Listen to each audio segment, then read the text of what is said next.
pollster Kristen Soltis-Anderson and Josh Kraushaar, politics editor for the National Journal. Welcome to all of you. Great to have you here Good to tonight. be with you. I thought we'd start by looking at some of the quick sound bites that we have of the candidates as they were closing out their campaigning in the final days here. Let's watch that.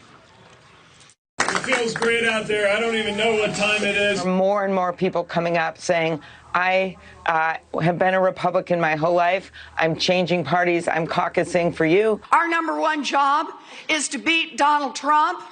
Women win. Let's get this done. Tomorrow night is the beginning. Yes. It is the beginning of the end for Donald Trump. Feeling good. There's a lot of energy out there. There's a lot of enthusiasm. Been in a lot of counties all over the country, all over the state, and it feels good. So, Josh, let's start with you. How do you think things stand tonight? You always want to bet with a candidate that has the strongest base, and Bernie Sanders has been turning out 3,000 people for an event Saturday night. He's got the most energized supporters. The big question is there are a lot of older voters that show up, as caucuses usually in Iowa, that they usually predominate, or are Bernie's young college students are going to show up in record numbers? The older the voters, the more advantage someone like Joe Biden has. But if we have a lot of new first-time caucus goers that show up, Bernie Sanders could have a really big night. You know, Kristen, we had the fact that you can get a lower candidates folks that don't qualify, aren't so-called viable, as Marc pointed out. Some of these campaigns are already starting to reach out to the lower pollers like Yang and Steyer to say, hey, listen, if this happens, come our way. That's right. And with the viability threshold being 15%, many of these candidates, even some of the big names we've been talking about like Buttigieg and Warren, have been hovering not too far from that number. And so you can imagine a scenario where there may be some caucuses, some sites where Elizabeth Warren is at 18%, but others where she's at 12%. And in those cases, where do her voters go? Who benefits? I think it's likely that you will see Bernie Sanders doing better on that first reporting alignment than you do on subsequent ones, because I suspect the other sort of lower polling folks, they will be looking more for electability. They will be trying to think strategically, and they will wind up going to people like Joe Biden. Yeah, and for the first time, Marc, if the candidate that you choose in the first round is viable, gets that 15%, then you have to sort of stand pat. Sure. That's where you're staying, and the other folks who are under that margin can move around. How do you think this is going to sort out? Well, what's fascinating about it is the reason they're doing this year is because in 2016, Bernie Sanders, this is the irony of ironies, thought that he won the popular vote, but she won the delegate count, right? Which is kind of ironic for Hillary Clinton. And so, but there was no count of the actual votes. So he insisted on this change. This change could actually possibly hurt him, because he probably will win the first round, but let's say Elizabeth Warren doesn't cross that 15% threshold. Her voters go to Bernie. But what if she does and Pete Buttigieg doesn't? Where do his voters go? What about Amy Klobuchar? She's polling at about 9%. Her voters could go to Biden. So if you see Klobuchar and Buttigieg fall below the 15% threshold, those voters might go to Joe Biden and put him over the top. And so Bernie will have won the popular vote, but Biden will have won in the end. I just know there's a lot of people on the couch at home saying, why does Iowa get to do this? What is happening here? And Josh, there is a question in the Democratic Party and the Republican Party, but the Democratic Party about Iowa's role and whether they will continue to have it going forward. This night could affect that. Very much so. And keep in mind, the Republicans do it the simple way. They take a vote and the winner wins. The Democrats, because of complaints, as Marc was saying, from Bernie Sanders supporters, decided to make it complicated. If there's no front runner, if it's sort of a split decision, if multiple candidates are trying to spin the win, then I think Iowa's going to take a lot of pressure, because there are already a lot of Democrats that think Iowa isn't diverse enough. It's not representative of the rest of the party. This is Iowa's best last chance to really be relevant. Yeah, Kristen, we were talking about Bernie and his role in all of this, and how, the party is rebelling against him in many ways. The upper echelons of the Democrat Party sending signals that they don't want him to win, and what can they do to stop him? Is that all over again? Well, and in fact, it sounds a lot to me like what you may remember hearing from the Republican side in 2016, sort of fears about Donald Trump and a lot of talk about, well, he wouldn't be electable if he's the nominee. You hear a lot of that now with Bernie Sanders. What I think will be fascinating on the Democratic side is, let's say he wins here tonight. Even if not all three of the different counts, let's just say he wins one of them. And then he goes to New Hampshire, which is home-ish turf for him, and wins there. If someone has claimed to say they kind of won Iowa and then they win New Hampshire, and then the party kind of stops them in their tracks. Does that create a really big fracture in the party? I think possibly. I don't think Bernie Sanders supporters are going to stand for feeling like he was denied a second time. All right, panel, stand by if you would. So more when we come back with our great panel here. Plus, we're going to have Candidate Casino, which I am excited to be part of because it's a Bret thing. We'll put on the green visor. Right. Yeah, and as we go to break, feeling the burn. The Democratic Party seems to have a lot of concerns about the possibility that Bernie could win here in New Hampshire and potentially beyond. So we're watching that very closely as they talk about turnout, getting everybody out to vote. They want this to be an unequivocal victory for him at the caucuses on Monday night. This is Democracy 2020. We'll be back right after this break. You look at Sleepy Joe. What's going on with him?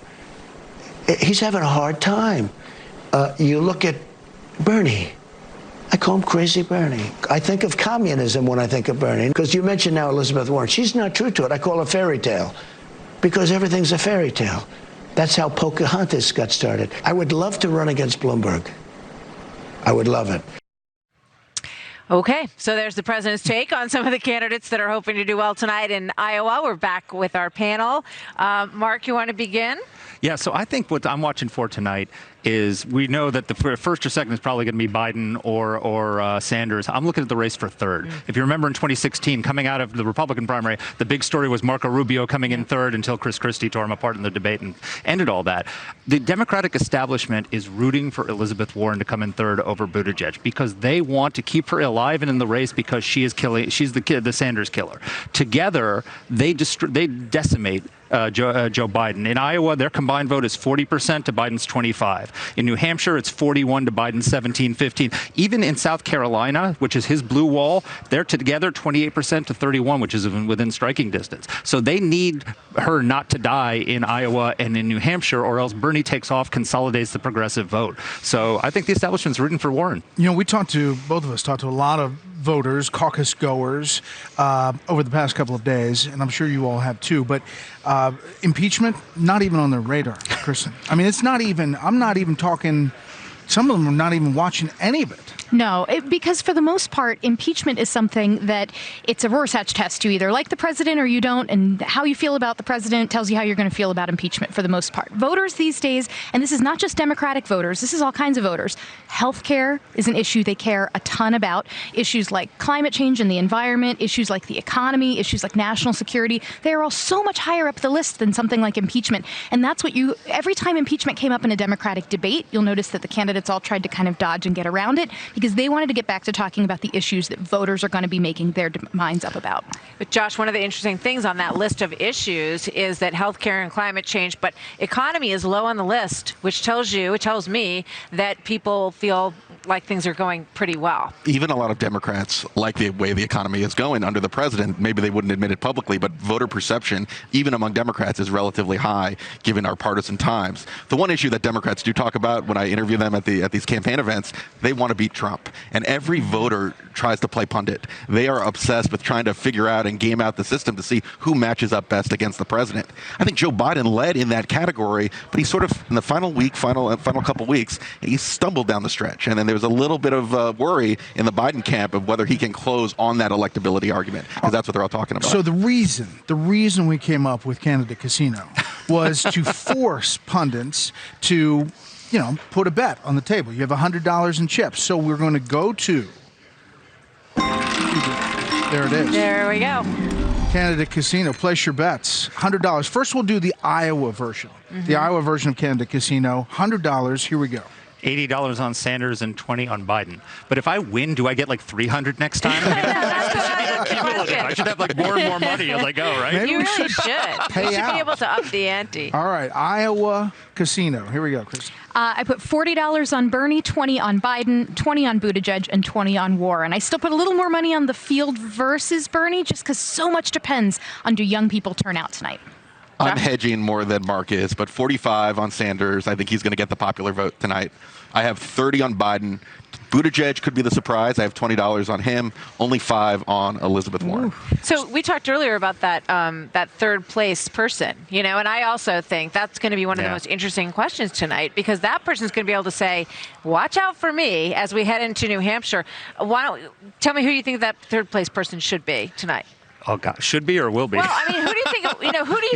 Who do you look at and go, yeah, that person's got a little more momentum than people realize, maybe. Momentum. I mean, it's possible that Amy Klobuchar could come out of nowhere. She's at 9. That's within striking distance. I think it's probably either Warren or Buttigieg. If it's Warren, if it's Buttigieg and Warren loses in New Hampshire, then it's done, and Bernie's going to be the nominee. But in reality, as we head in, and even though we didn't have the luxury of the Des Moines Register poll because it was canceled, you have really 5 candidates seeming to be in the top tier, Kristen. Yes, but interestingly, once you get past Iowa, 2 new names enter that concoction. So you do have Bernie, Biden, Warren, Buttigieg, and Klobuchar here in Iowa, but then Steyer, in Fox News' own polling in South Carolina, comes in second. He's spent a ton of money and energy there. And then, of course, Bloomberg is hanging out there in the national polls. He's not playing at all in the early states. Risky strategy. Can only work if you have billions of dollars at your disposal, but really trying to be a factor in the delegate race. Iowa, remember, there are going to be almost 5,000 delegates